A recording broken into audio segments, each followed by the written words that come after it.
Welcome to star TV. ముందుగా headlines చూద్దాం. విద్యార్థులు సృజనాత్మక వెలికి తీయటానికి సైన్స్ ఫెయిర్ దోహదపడతాయి. కొత్తకుంట చెరువు పునరుద్ధరణ పనులు పూర్తయిన చెరువును ప్రారంభించిన పీఎస్సీ చైర్మన్ అరకపుడి గాంధీ. జాతీయ విజ్ఞాన శాస్త్ర దినోత్సవంలో పాల్గొన్నారు రామస్వామి యాదవ్. ఎల్ఆర్ఎస్ ఫీజుపై 25% రాయితీ మార్చి 31 వరకు అవకాశం. రాహుల్ గాంధీని ప్రధానమంత్రిని చేసే వరకు విశ్రమించవద్దు. సమగ్ర కులగణన చేసిన ఎన్యూమరేటర్ల ధర్నా.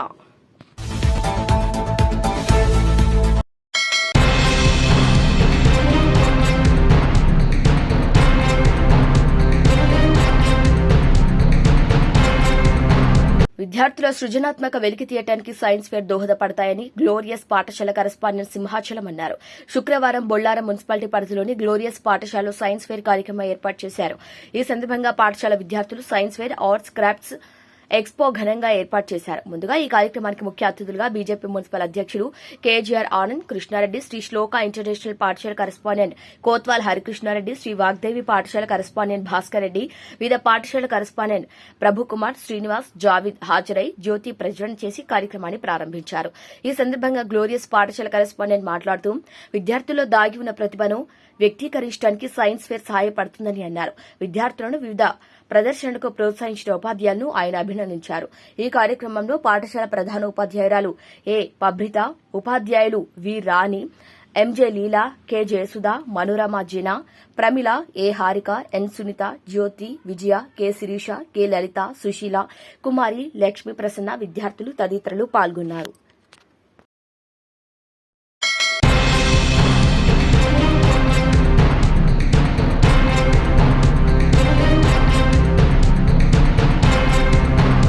ఎల్ఆర్ఎస్ దరఖాస్తుదారులకు ఫీజు చెల్లింపులో 25% రాయితీని ప్రకటించారు. 2020 స్కీమ్లో భాగంగా ఎల్ఆర్ఎస్ కు దరఖాస్తు చేసుకున్న వారికి ఈ రాయితీ వర్తిస్తుంది. ఈ మేరకు షెల్లింగంపల్లి జోనల్ కార్యాలయంలో బల్దియా ఉన్నతాధికారుల ఆదేశాల మేరకు zonal commissioner Upender Reddy help desk ను శుక్రవారం ఏర్పాటు చేశారు. ఈ డెస్క్ లో బల్దియా అదనపు CCP Gangadhar, zonal CP Shyam Kumar, ACP సాయిబాబాలు అందుబాటులో ఉండి అక్కడికి వచ్చిన దరఖాస్తుదారుల అనుమానాలను నివృత్తి చేశారు.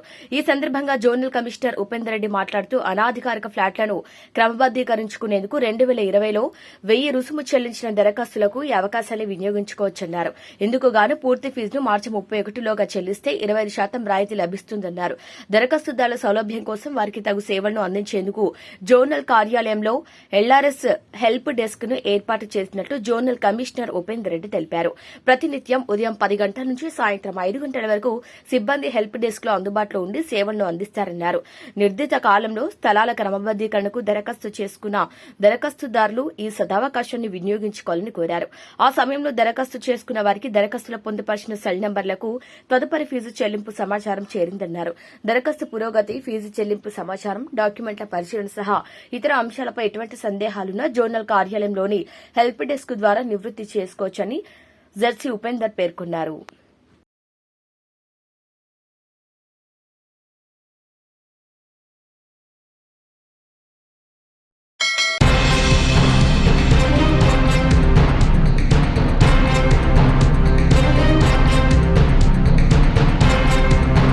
మూడు నెలలుగా తమకు ఇవ్వాల్సిన వేతనాలు ఇవ్వట్లేదని రేవంత్ రెడ్డి తమను ఆదుకోవాలని కుత్బుల్లాపూర్ సర్కిల్ కార్యాలయం ముందు ఎన్యూమరేటర్లు ఆందోళన నిర్వహించారు. గత ఏడాది నవంబర్లో తెలంగాణ ప్రభుత్వం నిర్వహించిన సమగ్ర కుటుంబ సర్వేలో ఎందరో నిరుద్యోగులు కష్టపడి నెల రోజుల్లో సర్వే పూర్తి కావడానికి కృషి చేశారని, కానీ తమకు ఇస్తామన్న గౌరవ వేతనం ఇవ్వకుండా అధికారులు 3 నెలలు తప్పించుకు తిరుగుతున్నారని మండిపడ్డారు. కుత్బుల్లాపూర్ 25వ సర్కిల్ మున్సిపల్ డిప్యూటీ కమిషనర్లు ఎన్నిసార్లు అడిగినా స్పందించడం లేదని ఆవేదన వ్యక్తం చేశారు. తమకు ఇచ్చే వేతనం ప్రభుత్వం మంజూరు చేసినట్లుగా జీవో విడుదల చేసినా కూడా తమకు మాత్రం ఆ వేతనం అందలేదని తెలిపారు. ఇప్పటికైనా జీహెచ్ఎంసీ పరిధిలో ఉన్న అన్ని సర్కిల్ కార్యాలయాన్ని ఎన్యూమరేటర్లకు వెంటనే వారి వేతనాలు అందజేయాలని వారు వేడుకున్నారు. సమగ్ర కుటుంబ సర్వే నవంబర్ 6, 2024లో మొదలైందండి. అది నవంబర్ 31కి కంప్లీట్ చేశారు. అప్పుడే మేము సర్వే స్టార్ట్ చేసే ముందే ఎన్యూమరేటర్స్ సూపర్వైజర్స్ అందరం కూడా అడిగాము ఫండ్ రిలీజ్ అయిందా లేకపోతే దీని గురించి ఇంకా డిలే అవుతుందా అనే విషయము. ఫండ్ ఆల్రెడీ గవర్నమెంట్ రిలీజ్ చేసింది అని ఒక జీవో కాపీ కూడా చూపించడం జరిగింది. కానీ సర్వే కంప్లీట్ అయింది, అదంతా వాళ్ళు క్రోడీకరించుకొని అసెంబ్లీలో కూడా సబ్మిట్ చేయడం జరిగింది. కానీ వేరే వివిధ జిల్లాల్లో కూడా అవి కొన అమౌంట్ అనేది రిలీజ్ చేయడం జరిగింది. కానీ మన జీహెచ్ఎంసీ సర్కిల్లో మాత్రమే ఆపేయడం జరిగింది. మరి జీహెచ్ఎంసీ సర్కిల్లోనే ఎందుకు ఆపేశారు అనే విషయము క్లారిటీగా ఎవరు మాకు చెప్పట్లేరు. కానీ ఎన్యూమరేటర్స్ వాళ్ళు చాలా నిరుపేద కుటుంబాల నుంచి వచ్చి చేశారండి. అందరినీ గ్యాదర్ చేసి వాళ్ళ ఇంట్లో ఏదో సర్ది చెప్పుకొని పొద్దున 7 గంటల నుంచి రాత్రి 9-10 గంటల వరకు కూడా చేసిన రోజులు ఉన్నాయి. ఆ ఫొటోస్ కూడా సబ్మిట్ చేయడం జరిగింది. కానీ ఇంతవరకు వాళ్ళకి ఇవ్వాల్సిన గౌరవ వేతనం అది చెప్పుకోవడానికి 10,000 వాళ్ళ ఇంట్లో వాళ్ళ హస్బెండ్స్ కి ఎంత సర్ది చెప్పుకొని ఆ టైంలలో అంటే అందరూ దొరకాలి. ఇప్పుడు మా అందరూ జాబ్స్ చేసుకునే జీహెచ్ఎంసీ సర్కిల్లో ప్రతి ఒక్కరూ ఉద్యోగాలు చేసుకునే వాళ్ళే ఉంటారు. మా ఆఫ్టర్నూన్ టైంలో డే టైంలో వెళ్తే ఉండరు. నైట్ టైంలో వాళ్ళు వర్క్ చేయని టైంలలో వెళ్తే వాళ్ళకి సేఫ్టీని కూడా చూసుకోకుండా వెళ్లి వర్క్ కంప్లీట్ చేశారు. కానీ వాళ్ళకి ఇవ్వాల్సిన గౌరవ వేతనం అనేది ఇంతవరకు ఇవ్వలేదు. అది ఎంత మట్టుకు సమంజసం అనేది జీహెచ్ఎంసీ సర్కిల్లో ఉన్న కమిషనర్ గారు కానీ దీనికి ఎవరు రెస్పాన్సిబుల్ పర్సన్ వాళ్ళు రెస్పాన్సిబిలిటీ తీసుకుని వాళ్ళకి ఇవ్వాల్సిన గౌరవ వేతనం ఇవ్వాలని కోరుతున్నాం. నవంబర్ 6 నుంచి నవంబర్ 31 వరకు జరిగిన సమగ్ర కుటుంబ సర్వే చేసిన ఎలిమినేటర్లకు సూపర్వైజర్లకు పూర్తి చేసి బడ్జెట్ అసెంబ్లీలో ప్రవేశపెట్టడం జరిగింది. కానీ ఇంతవరకు ఆ పని చేసిన ఎలిమినేటర్లకు సూపర్వైజర్లకు దానికి అనౌన్స్ చేసిన గౌరవ వేతనం ఇంతవరకు చెల్లించబడలేదు. ఒక ఎలిమినేటర్లు ఎంత బాధకు లోనవుతారంటే వాళ్ళు ఒక్కొక్క కాలం 56 కాలమ్స్ సామాజిక అవసరాలని వాళ్ళ కుటుంబం యొక్క యాజమాన్య యొక్క కులం యొక్క వివరాలు వాళ్ళ ఇంటింటికి వెళ్తే ఆ కులం చెప్పడానికి ఎంత ఇబ్బంది పడ్డారో అవన్నీ తీసుకొని కూడా మా ఎలిమినేటర్లు పూర్తి చేయడం జరిగింది. దాంట్లో భాగంగానే ఉద్యోగ ఉపాధి అవకాశాలు దాంట్లో ప్రతిదీ కూడా మీరు ఎంతవరకు చదివారు, 10th చదివారా, 10th చదివితే ఎప్పుడు ఆపేశారు, అటువంటి వివరాలు అసలు చికాకుగా ఉన్న 56 కాలమ్స్ కూడా సక్సెస్ఫుల్ గా పూర్తి చేశారు. మరి అటువంటి రాత్రి ఉదయం 7-8 గంటల నుంచి రాత్రి 9 గంటల వరకు కూడా పూర్తి చేయడం జరిగింది. దాంట్లో భాగంగానే భూమి వివరాలు ఉంటే మీకు స్థిరాస్తి ఎంత ఉంది, చరాస్తి ఎంత ఉంది, ఇటువంటి విషయాలను ఎన్నిటినో క్రోడీకరించి మీకు సబ్మిట్ చేయడం జరిగింది. కానీ దాని మీద ఇంతవరకు ఎలాంటి రెస్పాన్స్ లేదు. ఇప్పటికీ డిప్యూటీ కమిషనర్ గారిని ఇప్పటికి 3 సార్లు రిప్రజెంట్ జరిగింది. అట్లానే జోనల్ కమిషనర్ గారిని కూడా 2 సార్లు కలవడం జరిగింది. కానీ ఇంతవరకు మా సమస్యల మీద మా ఎలిమినేటర్లకు రావాల్సిన గౌరవ వేతనం ఇంతవరకు ఇవ్వలేదు. దయచేసి ఇప్పటికైనా గవర్నమెంట్ ఇది చిన్న అమౌంట్ వారిని గౌరవించినట్టు ఉంటది కాబట్టి దయచేసి ఈ అమౌంట్ వెంటనే రిలీజ్ చేయవలసిందిగా కోరుచున్నాం. సార్ నుంచి మాట్లాడుతున్నాం సార్. మేము చాలా ప్రాబ్లమ్స్ తోటి ఫేస్ చేసి ఒక్కొక్క ఇంట్లో ఎంత ప్రాబ్లం అయిందంటే ఒక్కొక్కరికి చెప్తున్నారు, కొందరు చెప్పట్లేదు. ఇప్పుడు క్యాష్ అడిగితే క్యాష్ తోటి ఏమన్నా మాకు ఉందా, బెనిఫిట్స్ ఏమున్నాయి, మేము రెడీ మాకు అవసరం లేదు, వెళ్ళిపోని మీద డోర్లు కూడా వేసుకున్నాం. అంత ప్రాబ్లం అయినా డోర్ లాక్స్ అన్ని మళ్ళీ కవర్ చేయాలి అంటే 3 to 4 days చిన్న చిన్న పిల్లల్ని పట్టుకొని 3rd floor 4th floor అన్ని ఎక్కి మేము చేసిన తర్వాత కూడా మాకు 3 to 4 times ఇక్కడికి వచ్చాం. జిహెచ్ఎంసీకి అడిగాం కూడా. అసలు ఇంతవరకు మాకు ఏ రెస్పాన్స్ లేదు. ఇప్పుడు కూడా స్టిల్ ప్రజెంట్ ఏం రెస్పాన్స్ లేదు. ఇది మాకు ఇప్పుడు ద్వారా ఏదైనా రెస్పాన్సిబిలిటీగా వాళ్ళు ఫీల్ అయ్యి అమౌంట్ పే చేస్తే బాగుంటుంది.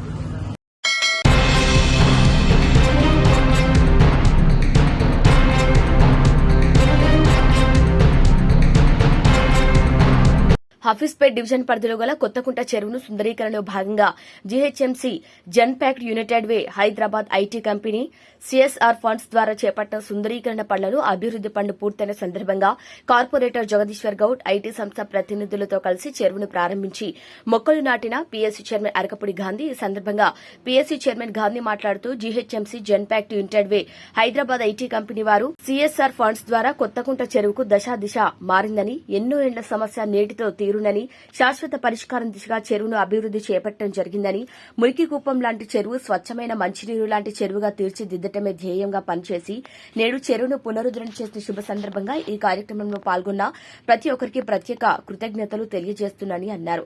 అదేవిధంగా చెరువు సుందరీకరణలో భాగంగా చెరువు కట్ట పటిష్టపరిచేలా పునరుద్దరణ చేపట్టడం జరిగింది. మురుగునీరు చెరువులో కలవకుండా ప్రత్యేకంగా చెరువు చుట్టూ నిర్మించే మురుగునీటి కాల్వ నిర్మాణం, అలుగు మరమ్మతులు, చెరువు కట్ట బలోపేతం, పునరుద్దరణ పనులు, వాకింగ్ వాకింగ్ ట్రాక్ వంటి పనులు చేపడుతున్నామని తెలియజేశారు. చెరువు సంరక్షణలో భాగంగా చెరువు చుట్టూ ఫెన్సింగ్ నిర్మాణం, చెరువు యొక్క అలుగు నిర్మాణం, చెరువు సంరక్షించడమే ధ్యేయంగా పనిచేస్తున్నామని, ప్రతి చెరువును సుందరవనంగా శోభితావరణంగా తీర్చిదిద్దుతామని, అదేవిధంగా చెరువుల చుట్టూ వాకింగ్ ట్రాక్ ఏర్పాటు చేసి చెరువులను సంరక్షిస్తామని ఎమ్మెల్యే గాంధీ పేర్కొన్నారు. ఈ కార్యక్రమంలో నాయకులు, కార్యకర్తలు, కాలనీల అసోసియేషన్ సభ్యులు, కాలనీవాసులు తదితరులు పాల్గొన్నారు.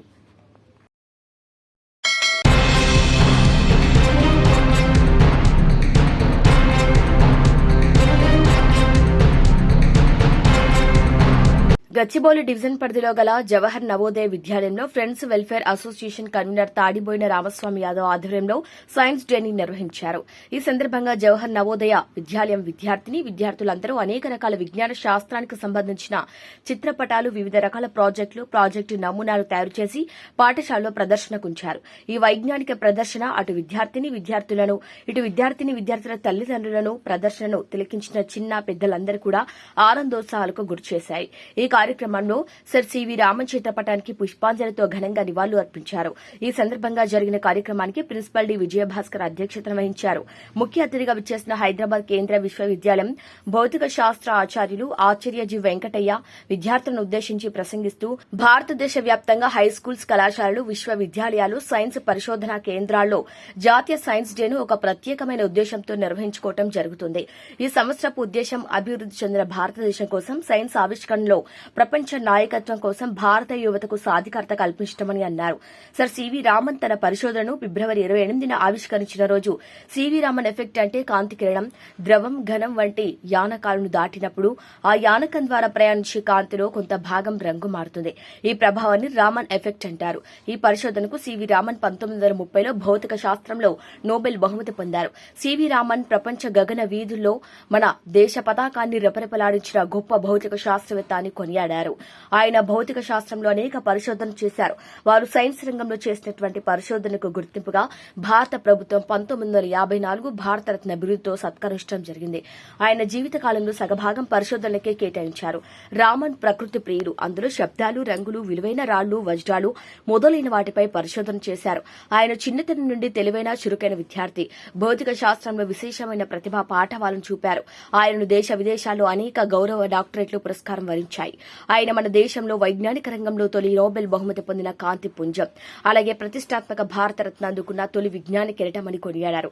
ఆనాటి అరకొర వస్తువులతోటే ఆయన తన పరిశోధన కొనసాగించారు. ఆయన పరిశోధన కేవలం $200 వ్యయం గల పరికరాలు. తన పరిశోధనను ఆవిష్కరించిన గొప్ప విజ్ఞాన శాస్త్రవేత్త అని కొనియాడారు. ఆయన భారతరత్న అందుకున్న సమయంలో ఆయన ప్రసంగం విజ్ఞాన శాస్త్ర సారాంశం ప్రయోగశాల పరికరాలతో వికసించదు.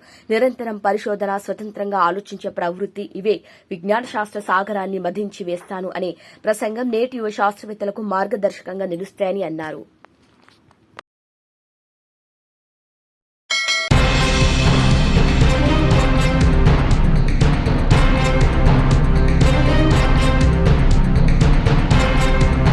పదవులు రాని వారు నిరుత్సాహపడాల్సిన అవసరం లేదన్నారు ముఖ్యమంత్రి. కష్టపడే వారికి పదవులు తప్పకుండా వస్తాయని హామీ ఇచ్చారు. పార్టీ కోసం కష్టపడిన వారికి సముచిత స్థానం కల్పిస్తామన్నారు ముఖ్యమంత్రి. రాహుల్ గాంధీని ప్రధానమంత్రిని చేసే వరకు విశ్రమించవద్దని తెలంగాణ ముఖ్యమంత్రి రేవంత్ రెడ్డి పిలుపునిచ్చారు. గాంధీ భవన్ లో ఏర్పాటు చేసిన పీసీసీ విస్తృత స్థాయి సమావేశంలో ఆయన మాట్లాడుతూ పదవులు రాని వారు నిరుత్సాహపడద్దని, కష్టపడిన వారికి తప్పకుండా పదవులు వస్తాయని హామీ ఇచ్చారు. 4-5 ఏళ్లు జిల్లా అధ్యక్షులుగా పనిచేసిన వారికి నామినేటెడ్ పదవులు ఇచ్చినట్లు చెప్పారు. పార్టీ కోసం నమ్మకంగా పనిచేసిన వారికి కూడా ఉన్నత పదవులు ఇచ్చినట్టు చెప్పారు. పార్టీ కోసం కష్టపడిన వారికి సముచిత స్థానం కల్పిస్తున్నట్టు చెప్పారు.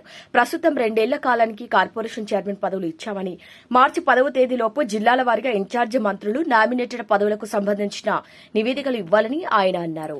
పెద్దలు ఒక మాట చెప్పారు, మంచిని మైకులో చెప్పాలి, చెడుని చెవులో చెప్పాలని. మనోళ్ళు చెడు మైకులో చెప్తారు, మంచం వచ్చి చెవులో చెప్తారు. నువ్వు బాగా చేస్తున్నావు, ప్రభుత్వ సంక్షేమ పథకాలు భలే ఉన్నాయని చెప్పి తలుపు మూసి నాకు చెప్తారు.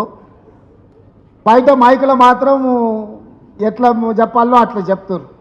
ఇది పార్టీకి ఏమాత్రం కూడా లాభాన్ని తెచ్చిపెట్టదు. పార్టీకి తీవ్రమైన, ప్రభుత్వానికి తీవ్రమైన నష్టాన్ని తెచ్చిపెడుతుంది. దయచేసి సమావేశంలో ఉన్న పెద్దలందరికీ నా సూచన ఒకటే, పెద్దలు ఊరికేనే చెప్పలేదు, మంచిని మైకులో చెప్పుర్రి, చెడుని చెవులో చెప్పుర్రి అని.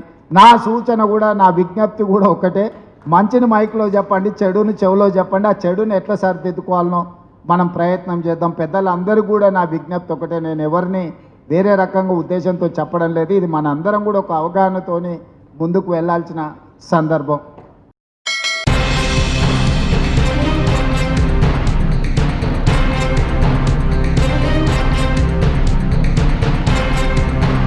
తెలంగాణకు నిధులు రాకుండా కేంద్ర మంత్రి కిషన్ రెడ్డి, బండి సంజయ్ అడ్డుకుంటున్నారని ఇటీవల ఆరోపించిన సీఎం రేవంత్ రెడ్డి ఇప్పుడు ఏకంగా 9 పేజీల లేఖను కిషన్ రెడ్డికి రాశారు. ఈ లేఖలో కొంచెం ఘాటుగానే కౌంటర్లు వేశారు. ఇటీవల సీఎం రేవంత్ రెడ్డి బాధ్యత రాహిత్యంగా మాట్లాడుతున్నారని కిషన్ రెడ్డి అన్నారు. తాను ఏ ప్రాజెక్టుకి నిధులు రాకుండా ఆపుతున్నానో చెప్పాలని కిషన్ రెడ్డి అనడంతో కేంద్రం ఏ ప్రాజెక్టుల నిధులు ఇవ్వాలో చెబుతూ రేవంత్ రెడ్డి లేఖ రాశారు. లేఖలో ఏమన్నారంటే, ముఖ్యమంత్రి రేవంత్ రెడ్డి అవగాహన రాహిత్యంతో మాట్లాడుతున్నారంటూ కేంద్ర మంత్రి హోదాలో ఉన్న మీరు వ్యాఖ్యలు చేయడం పూర్తి బాధ్యత రాహిత్యం. తెలంగాణలో 2023 డిసెంబర్ 7న ప్రజాప్రభుత్వం ఏర్పడిన రోజు నుంచే పూర్తి బాధ్యతాయుతంగా, పారదర్శకంగా మా పాలన సాగుతోంది. భారత రాజ్యాంగంలో పేర్కొన్న సమైక్య విధానానికి పూర్తిగా కట్టుబడి ఉండి దానిని అనుసరిస్తున్నాం. తెలంగాణ రాష్ట్రం ప్రజల ప్రయోజనాల సాధనే లక్ష్యంగా ముందుకు సాగుతున్నాం. ఈ క్రమంలో తెలంగాణ అభివృద్దికి కీలకమైన హైదరాబాద్ మెట్రో ఫేజ్ 2, ప్రాంతీయ రింగ్ రోడ్, మూసీ పునరుజ్జీవనం, రైపోర్ట్ నుంచి ఏపీలోకి బందరు సీపోర్ట్ కు గ్రీన్ ఫీల్డ్ రహదారి నిర్మాణాలకు సంబంధించి అనుమతులు సాధనకు కేంద్ర ప్రభుత్వ విధి విధానాలను పూర్తిగా పాటిస్తున్నాం. ఈ విషయం మీకు స్పష్టంగా తెలుసు. ఆయా ప్రాజెక్టుల సాధనకు సంబంధించి ప్రధానమంత్రి నరేంద్ర మోదీ కేంద్ర మంత్రులతో పాటు మిమ్మల్ని కలిసిన విషయాన్ని మీకు గుర్తు చేయాలనుకుంటున్నారని రేవంత్ రెడ్డి లేఖలో తెలిపారు. మీద ఒత్తిడి తెచ్చింది ఎవరు?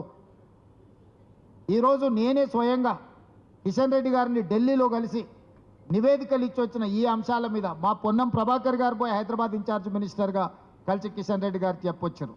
రాష్ట్రంలో ఉన్న అధికారులందరినీ కిషన్ రెడ్డి గారి దగ్గరికి పంపించి పూర్తి వివరాలు కిషన్ రెడ్డి గారికి వివరించిన డిపిఆర్లతో పాటు డీటెయిల్ ప్రాజెక్ట్ రిపోర్ట్తో పాటు కిషన్ రెడ్డి గారికి ఇచ్చి మీరు నరేంద్ర మోడీ గారితో మాట్లాడి ఇవన్నీ మంత్రివర్గంలో పెట్టించండి అని. ఈరోజు మీరు 6 సంవత్సరాలు పైబడ్డది కేంద్ర మంత్రిగా, మీరు ఈ ప్రాంతానికి తీసుకొచ్చిన ఒక ప్రత్యేకమైన ప్రాజెక్ట్ ఏదో చెప్పండి కిషన్ రెడ్డి గారు. నోరేసుకొని మా మీద పడి మమ్మల్ని ఏదో బెదిరించినట్టుగా మాట్లాడుతూ ఇక్కడ బెదిరేటోళ్ళు ఎవరు లేరు కిషన్ రెడ్డి గారు. మీరు బెదిరిస్తే బెదరడానికి ఈడెవరు అంత ఉద్దరగా లేరు. నువ్వు తీసుకురా, నువ్వు మెట్రో రైలు తీసుకొస్తావా, మూసీ నది ప్రక్షాళనకు నిధులు తీసుకొస్తావా, రీజనల్ రింగ్ రోడ్డు తీసుకొస్తావా, సెమీ కండక్టర్ మన దగ్గరకు వస్తాన వాళ్ళని బెదిరించి గుజరాత్కు తీసుకెళ్ళారు. సెమీ కండక్టర్ పరిశ్రమకు సంబంధించి ఉత్తరప్రదేశ్కి ఇచ్చారు, అస్సాంకి ఇచ్చారు స్పెషల్ ఇన్సెంటివ్స్. తెలంగాణ రాష్ట్రానికి ఎందుకు ఇవ్వలేదని నేను అడుగుతున్నా. ఇవాళ ఏ విషయంలో కూడా కేంద్ర ప్రభుత్వం వైపు నుంచి మనకు అదనంగా ₹1 రాలేదు. యథాలాపంగా రావాల్సినవి మాత్రమే వచ్చినాయి. అది కూడా ₹1 పన్ను మన కేంద్ర ప్రభుత్వానికి కడితే 42 పైసలు మాత్రమే మనకు వచ్చినాయి. ఇవాళ 10 సార్లు ఢిల్లీకి వెళ్ళి ప్రధానమంత్రి నుంచి మొదలుపెట్టి ప్రతి మంత్రి దగ్గరికి మేము వెళ్ళి కలిసినాం. మేము వెళ్ళి కలిసినప్పుడు చర్చ జరగదా? ఆ మంత్రులు యథాలాపంగా మాకు చెప్పరా? అరే మీరు ఇన్నిసార్లు వచ్చి అడుగుతున్నారు, ఇన్నిసార్లు నివేదికలు ఇచ్చిపోయినావు, మీ రాష్ట్రం నుంచే ఉన్న కేంద్ర మంత్రి కిషన్ రెడ్డి గారు ఒక్కరోజు కూడా మాట్లాడట్లేదు అని అన్నాడు. నేను అడుగుతున్న కిషన్ రెడ్డిని, ఒక్కరోజైనా ఈ 6 సంవత్సరాలలో నరేంద్ర మోడీ గారి దగ్గర ప్రత్యేకమైన అపాయింట్మెంట్ తీసుకెళ్లి తెలంగాణకి ఇవి కావాలని ఏమన్నా ఇచ్చిందా మీరు? ఏదన్నా మంత్రివర్గ సమావేశంలో తెలంగాణ రాష్ట్రానికి మెట్రో కావాలనో, తెలంగాణ రాష్ట్రానికి రీజనల్ రింగ్ రోడ్డు కావాలనో, తెలంగాణకు మూసీ నది ప్రక్షాళన కావాలనో, సెమీ కండక్టర్కి సంబంధించిన అనుమతులు కావాలనో ఏదైనా మీరు ప్రస్తావించండి. ప్రస్తావిస్తే ఏ మీటింగ్ మినిట్స్లో ఉందో చెప్పండి, ఏ పార్లమెంట్ సమావేశాలలో మీరు మాట్లాడిరో చెప్పండి. మీకు చిత్తశుద్ధి లేదు, మీది ఎంతసేపున్నా సైంధవ పాత్ర. ఈరోజు కేసీఆర్ దిగిపోయిననే బాధలో, ఆయన చీకటి మిత్రుడు అధికారం కోల్పోయిన దుఃఖంలో కిషన్ రెడ్డి గారు మాకడ్డం పడుతున్నాడు. కిషన్ రెడ్డి గారు మీ చిత్తశుద్ధి నిరూపించుకోవాలంటే మీరు ఈ అనుమతులు తీసుకొని హైదరాబాద్కు రావాలి. హైదరాబాద్లో వరదలు వచ్చినప్పుడు బండి సంజయ్ గారు చెప్పారు, ఆటో పోతే ఆటో ఇస్తాం, లారీ పోతే లారీ ఇస్తాం, గుండు పోతే గుండు ఇస్తాం అన్నాడు. గుండు లేదు. బైక్ పోతే బైక్ ఇస్తాం అన్నాడు. గుండు పోతే గుండు ఇస్తాం అన్నాడు. గుండు లేదు, అరగుండు లేదు, గుండు 0. ఇది మీ హామీ కాదా? ఎన్నికల్లో మీరు ఇచ్చింది కాదా? నరేంద్ర మోడీ గారు ప్రతి సంవత్సరం 2 కోట్ల ఉద్యోగాలు ఇప్పిస్తామని చెప్పి 2014 ఇచ్చిన ఎన్ని కోట్ల ఉద్యోగాలు ఇచ్చారో లెక్క చెప్పండి. నరేంద్ర మోడీ గారు 2022 లోపల ఈ దేశంలో ఉన్న ప్రతి పేదవాడికి ఇల్లు కట్టిస్తాం, ప్రధానమంత్రి ఆవాస్ యోజన అన్నాడు. తెలంగాణ రాష్ట్రానికి ఎన్ని ఇచ్చిందో లెక్క చెప్పండి కిషన్ రెడ్డి గారు. మీరు రైతుల ఆదాయం 2 చేస్తా అని మీరు ఎన్నికల మేనిఫెస్టోలో పెట్టారు. రైతు వ్యతిరేక నల్ల చట్టాలు తీసుకొచ్చి 100 మందిని బలి తీసుకున్నారు ఢిల్లీలో కిషన్ రెడ్డి గారు. అప్పుడే మర్చిపోయినరా మీరు? ఇవాళ తెలంగాణలో బీసీ కులగణన చేస్తే బీసీ కులగణనలో మైనారిటీలను చేర్చారు కాబట్టి మేము తిరస్కరిస్తాం, రద్దు చేస్తామంటున్నారు. నేను కిషన్ రెడ్డిని సూటిగా అడుగుతున్న, పక్కలున్న ఆంధ్రప్రదేశ్ మీ ప్రభుత్వమే కదా, పక్కలున్న ఆంధ్రప్రదేశ్లో మైనారిటీ రిజర్వేషన్లు రద్దు చేయండి మీకు చేతనైతే. పక్కలున్న రాష్ట్రంలో మైనారిటీలకు బీసీ రిజర్వేషన్లు లేవా? ఇవాళ కిషన్ రెడ్డిని, బండి సంజయ్ని సూటిగా సవాల్ ఇసురుతున్నా నేను. గుజరాత్లో 29 ముస్లిం ఉపకులాలు బీసీ రిజర్వేషన్లు అనుభవిస్తున్నారు నరేంద్ర మోడీ గారు సొంత రాష్ట్రంలో. బీహార్లో 26 ముస్లిం బీసీ కులాలు రిజర్వేషన్లు అనుభవిస్తున్నాయి. ఉత్తరప్రదేశ్లో ఉన్నాయి, మధ్యప్రదేశ్లో ఉన్నాయి, మహారాష్ట్రలో ఉన్నాయి. మీ ఏలుబడిలో ఉన్న ప్రభుత్వాలు, మీ రాష్ట్ర ప్రభుత్వాలలో బీసీ రిజర్వేషన్లు ముస్లిం మైనారిటీలకు వస్తున్నాయి. మండల్ కమిషనే రికమెండ్ చేసింది బీసీ ఉపకులాలలో మైనారిటీలు ఉన్నారు అని.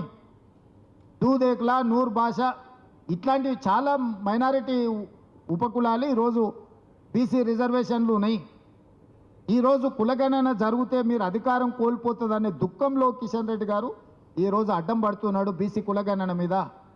ఇన్ని మాటలు మాట్లాడుతున్నారు. మా మిత్రుడు కృష్ణమాదిగని పాపం కౌగిలించుకున్నారు, బాగానే ఆయనను వినియోగించుకున్నారు ఎన్నికలల్లో. మరి ఆంధ్రప్రదేశ్లో మీ ప్రభుత్వం ఉంది కదా, ఎందుకు ఏబిసిడి వర్గీకరణ చేయట్లేదు? మాదిగ ఉపకులాలు ఒకనాడు ఆంధ్రప్రదేశ్, తెలంగాణ ఉమ్మడి రాష్ట్రము, ఆ రోజు మాదిగ ఉపకులాలు వర్గీకరణ అమలు జరిగింది కదా. ఈరోజు తెలంగాణలో మేము అమలు చేయడానికి అన్ని నిర్ణయాలు తీసుకున్నాం. ఆంధ్రప్రదేశ్లో మీ ప్రభుత్వం ఉన్న దగ్గర ఎందుకు తీసుకోలేదు కిషన్ రెడ్డి గారు? ఇది మాదిగలకు చేస్తున్న ద్రోహం కాదా? పక్క రాష్ట్రంలో మీరు బీసీలకు ఇస్తున్న 4% రిజర్వేషన్ మీరు రద్దు చేస్తారా? మీకు చిత్తశుద్ధి ఉందా? నీకు ధైర్యం ఉన్నదా కిషన్ రెడ్డి? ఆంధ్రప్రదేశ్కి వెళ్ళి చంద్రబాబు నాయుడును డిమాండ్ చేసి మైనారిటీలకు ఇస్తున్న 4% రిజర్వేషన్ ఆంధ్రప్రదేశ్లో రద్దు చేయించరాను అంటే కేవలం భావోద్వేగాలను రెచ్చగొట్టి రాజకీయ ప్రయోజనం పొంది పబ్బం గడుపుకోవాలనే ప్రయత్నం తప్ప చిత్తశుద్ధి ఎక్కడుంది కిషన్ రెడ్డికి? కేంద్రంలో మా ప్రభుత్వం ఉంది కాబట్టి మేము బెదిరిస్తామని అనుకుంటున్నట్టున్నాడు కిషన్ రెడ్డి గారు. ఈ విధానం ఎక్కువ కాలం నడవదు కిషన్ రెడ్డి గారు. చాలామంది ఇట్లా వచ్చిండ్రు పోయిండ్రు బెదిరించిన వాళ్ళు. ఇవాళ మేము రాష్ట్ర ప్రభుత్వంగా ఓ బాధ్యత కలిగిన ముఖ్యమంత్రిగా ప్రధానమంత్రులను, కేంద్ర మంత్రులను కలిసి రాష్ట్రానికి రావాల్సిన నిధుల మీద, అనుమతుల మీద మేము ప్రయత్నం చేస్తున్నాం. ఒక్కరోజన్నా నువ్వు తోడొచ్చినవా? ఒక్కరోజన్నా మా ఎంబడి వచ్చి, అవును నేను కిషన్ రెడ్డి ఇంటికి స్వయంగా ఢిల్లీలో వెళ్ళి రాష్ట్రానికి ఏమేం కావాలో నేను వారికి చెప్పి వివరించి వచ్చిన. చాలా సందర్భాల్లో ఎదురుపడ్డప్పుడు నేను వారికి విజ్ఞప్తి చేసిన. ఇంత గొప్ప అవకాశం హైదరాబాద్ నగరంలో మెట్రో విస్తరించడం. ఒకరోజు దేశంలో ఢిల్లీ మొదటి స్థానం ఉంటే హైదరాబాద్ 2వ స్థానం ఉండే కాంగ్రెస్ పార్టీ కట్టిన మెట్రో. ఇవాళ మెట్రో 9వ స్థానానికి పడిపోయింది. ఇవాళ తమిళనాడుకు స్టాలిన్కు మెట్రో అనుమతి వస్తుంది, తెలంగాణకు మాత్రం రాదు. నిర్మలా సీతారామన్ గారు తమిళనాడుకు మెట్రోకి అనుమతి ఇప్పిస్తుంది, కిషన్ రెడ్డి గారు మాత్రం తెలంగాణకి ఇవ్వరు. కేవలము కిషన్ రెడ్డి గారు అడ్డుపడడం వల్లనే తెలంగాణకు తీరని అన్యాయం జరుగుతుంది. కిషన్ రెడ్డి గారికి చిత్తశుద్ధి ఉంటే అన్ని వివరాలు ఇచ్చినాం, అధికారులు కూడా కలిసి వచ్చిండ్రు. మళ్ళీ కావాలంటే నేనే స్వయంగా వచ్చి ప్రధానమంత్రి గారికి ఇచ్చిన వివరాలు అన్నిటిని కూడా డీటెయిల్ ప్రాజెక్టు రిపోర్ట్తో సహా నేను కిషన్ రెడ్డి గారికి ఇస్తా. ఎప్పటిలోగా తెలంగాణకి ఇవన్నీ అనుమతులు తెస్తాడో కిషన్ రెడ్డి గారు తెలంగాణ ప్రజలకు జవాబు చెప్పాలి. జవాబు చెప్పకుండా మేము బెదిరించి బతుకుతామంటే అది కుదరదు. బలహీన వర్గాల కోసం మేము చేస్తున్న ప్రయత్నం, ఎస్సీ ఉపకులాలకు సంబంధించిన విషయంలో మేము చేస్తున్న ప్రయత్నాన్ని మీకు అభినందించడం ఇష్టం లేకపోవచ్చు. ఒక్కరోజన్నా కిషన్ రెడ్డి గారు, కేసీఆర్, హరీష్, కేటీఆర్ కులగణనలో పాల్గొనలేదు. కిషన్ రెడ్డి గారు డిమాండ్ చేసిండా అండి? బీఆర్ఎస్ను ఓడిస్తామని ప్రగల్భాలు పలుకుతున్న కిషన్ రెడ్డి గారు కులగణనలో కేసీఆర్, కేటీఆర్, హరీష్ను పాల్గొనమన్న డిమాండ్ మీరు ఎందుకు చేయలేదు? వాళ్ళు మొదటి రోజు చెప్తారు, రెండో రోజు నువ్వు చెప్తావు. మీ ఇద్దరు పిఆర్ఓలు ఒక్కరే కదా. ఇప్పుడు కూడా ఈరోజు 28 తారీఖు, ఇంకా 12 గంటల వరకు టైం ఉంది. కిషన్ రెడ్డి గారు విజ్ఞప్తి చేయాలి కదా కేసీఆర్కు, కులగణనలో చేరండి, కులగణనలో చేరడం ద్వారా మనం బలహీన వర్గాలకు అండగా నిలబడతామని ఎందుకు చెప్తలేడు కిషన్ రెడ్డి గారు? ఎందుకు డిమాండ్ చేస్తలేరు? బండి సంజయ్ గారు ఎందుకు డిమాండ్ చేస్తలేరు? అంటే వాళ్ళని డిమాండ్ చేయరా? కేవలం కాంగ్రెస్ పార్టీని చేసిన వాళ్ళనే తిడతారా మీరు? తప్పు అంటుండ్రు, ఎక్కడ తప్పు ఉందో చూపిస్తలేరు. నేను కూడా పాత్రికేయ మిత్రులను అడుగుతున్నా, తప్పు అనడం అనేది అన్నిటికంటే అల్కట్ పని. ఎక్కడ తప్పు ఉందో చూపించమని అడుగుతున్నా. వాళ్ళ చేతిలో ప్రభుత్వం ఉంది కదా, కేంద్ర ప్రభుత్వం ఉంది, వ్యవస్థ ఉంది, అధికారులు ఉన్నారు. లేదు ఏదైనా విషయం ఉంటే మేమే ఓపెన్గా సెక్రటేరియట్లో కూర్చోబెట్టి అన్ని వివరాలు మీకు చూపిస్తాం. రండి కిషన్ రెడ్డి గారు, బండి సంజయ్ గారు. చిత్తశుద్ధితో చేసిన ప్రయత్నాన్ని 100 సంవత్సరాలలో జరగని ఒక గొప్ప విధానాన్ని కాంగ్రెస్ పార్టీ తీసుకొస్తే ఏదో రకంగా బీసీలకు అన్యాయం చేయాలన్న ఆలోచనతోని ఈరోజు కిషన్ రెడ్డి గారు చేస్తున్న ఎటకారపు పనులు కుదరవు. అందుకే ఈరోజు ఈ అన్ని విషయాలు కూడా ఈరోజు పార్టీ నాయకులతోని, రాష్ట్ర నాయకత్వంతో ఈరోజు ఈ సమావేశంలో చర్చించుకోవడం జరిగింది. రాబోయే రోజుల్లో గ్రామాన ఈ విషయాలన్నిటిని కూడా ప్రజలకు తెలియజెప్తాం. బీజేపీ బీఆర్ఎస్ చీకటి ఒప్పందంలో భాగంగా ఏ విధంగా ఈరోజు వాళ్ళు తెలంగాణకు అన్యాయం చేస్తుండో కూడా ప్రజలకు వివరించే కార్యాచరణను తీసుకుంటాం. తొందరలోనే గ్రామ స్థాయి నుంచి రాష్ట్ర స్థాయి వరకు పార్టీ నిర్మాణాన్ని చేపడతాం. గ్రామాధ్యక్షుల నుంచి రాష్ట్ర వర్కింగ్ ప్రెసిడెంట్ల వరకు పార్టీకి సంబంధించిన వాటి మీద చర్చ జరిగింది. పిసిసి ప్రెసిడెంట్, ఏఐసిసి ఇన్ఛార్జ్ గారు అందరి నుంచి సమాచారం తీసుకొని పార్టీ నిర్మాణంలో కూడా క్రియాశీలకంగా పార్టీ ముందుకు వెళ్తుంది. ప్రభుత్వం అమలు చేస్తున్న అభివృద్ధి సంక్షేమ పథకాలను ప్రభుత్వం ముందుకు తీసుకెళ్తుంది. కార్యకర్తలు ప్రజల దగ్గరికి తీసుకెళ్లడం జరుగుతుంది.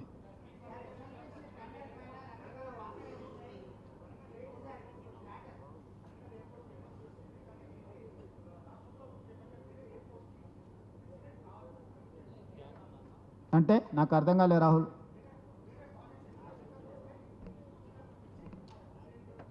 అది దాన్ని పూచికత్తుకి ఎందుకు చూపిస్తాం? అది నేనే పోయి పర్సనల్గా రామ్మోహన్ నాయుడుని కలిసి వరంగల్కి ఎయిర్పోర్ట్ కావాలని ప్రతిపాదన చేసిందే నేను కదా. తక్కువ పడ్డ భూమిని కూడా భూసేకరణ చేసి ఎయిర్పోర్ట్కి అప్పచెప్పిందే నేను కదా.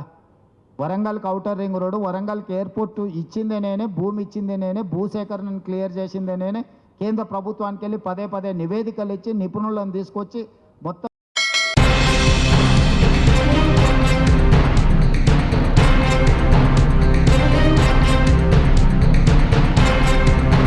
బులెటిన్ ముగించే ముందు హెడ్లైన్స్ మరొకసారి. విద్యార్థులు సృజనాత్మక వెలికి తీయటానికి సైన్స్ ఫెయిర్ దోహదపడతాయి. కొత్తకుంట చెరువు పునరుద్ధరణ పనులు పూర్తయిన చెరువును ప్రారంభించిన PSC chairman Arekapudi Gandhi.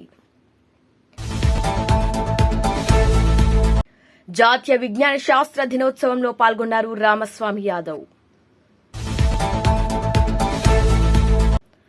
LRS ఫీజుపై 25% రాయితీ, మార్చి 31 వరకు అవకాశం.